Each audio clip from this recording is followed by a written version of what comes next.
speak English? No. I can't speak English well.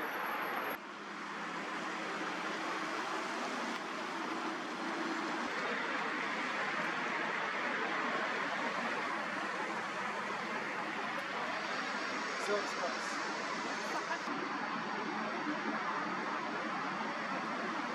صالح كاظم عودة من سكنة بغداد أبو غريب. عمري 60 سنة، صار 61. يعني طلعت على التقاعد من سنة. من طلعت تقاعد حولت سكن هنا للسليمانية. صار لي سنة هنا ساكن، لأنه هنا الأجواء تختلف. الحقيقة هم الكرد ناس طيبين وخلوقين وأصحاب أمانة، وهاي تلقيها بكل مكان حتى عند العرب. لكن أنا حبيت أنه أغير سكني هنا وطلعت تقاعد.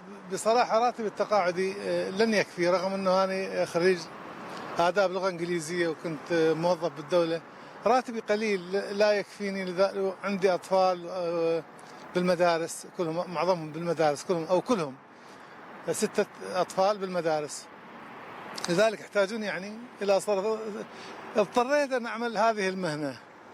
طبعا هو العمل شرف، لا ضير في ذلك، العمل شرف. لذلك أنا امتهنت هذا، دورت عمل ما لقيت غير هذه المهنة، اشتغلت بها الحمد لله. يعني ردت علي مردود جيد، يعني ساعدني شوية على أعباء المعيشة الحمد لله. بصراحة الطبيعة تختلف يعني كأجواء، إنما العمران تقريبا نفس العمران في بغداد هنا، ما شاء الله العمران هنا يضاهي بغداد أحيانا أكثر لأنه حديث. إحنا هنا نحافظ على نظافة المدينة كمظهر حضاري، يعني يليق بسمعة المدينة وسمعة إخواننا الكراد. السليمانية على راسي، ناس طيبين، وأنا أعتز وأفتخر بأهل السليمانية كلهم، وأفتخر بالأخوة الكراد جميعا.